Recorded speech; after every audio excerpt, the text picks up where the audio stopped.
Well, stay with us. There's still much more news ahead. You can get the inside track on the soul of the blues from an author whose book's secret is as nitty-gritty as the music. Live from Television Hill in Baltimore, WBAL TV 11 News continues.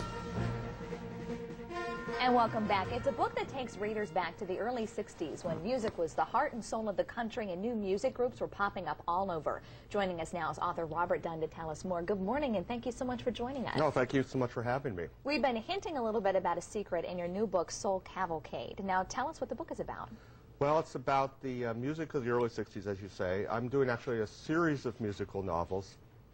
This one is the third. It's set in the soul music world, spring of 1964, and most of the book takes place on a bus tour.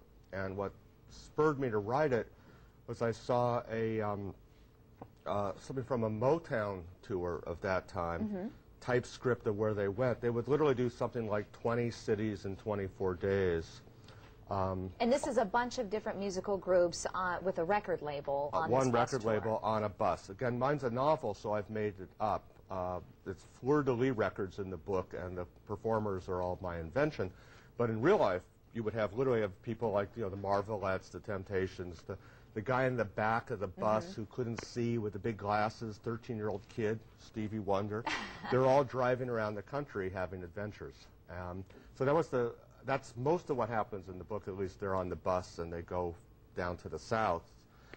They're all black performers, not unlike Motown, and they have a few problems with that in the South. And your book is very character-driven, too, so it really gets into the struggles that the musicians face. Well, each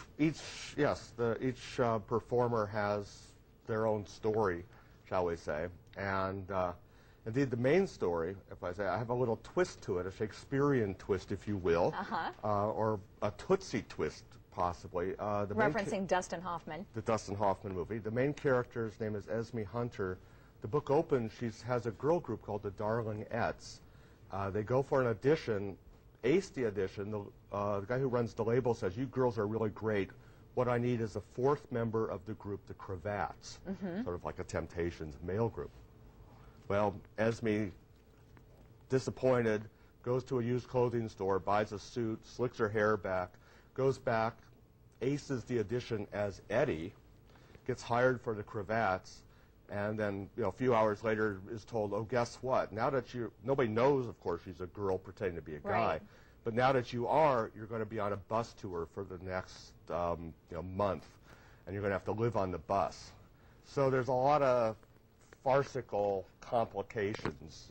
And this is your third musical book in your series. Yes, the first one's called Pink Cadillac. It's set in Memphis in the mid-50s. In a nutshell, what if there had been a white woman who had that Elvis thing, sort of like Janis Joplin 10 years earlier, and there's a rare record that people are searching for. And the second one's set in Chicago, and it's a blues scene. And you're actually going to be at a book signing today at Barnes & Noble. Yes, it's very exciting. Barnes & Noble at the power plant Inner Harbor is kicking off bringing in authors. I'm the first, I'm told. I'll be there at 1 o'clock today signing books. Your chance to meet Robert Dunn, the author of the new book, Soul Cavalcade. Thank you so much for joining us. It was nice having you here. Oh, great. Thanks so much. And stay with us. There's more news coming up. But first, we're going to take a look at some of the events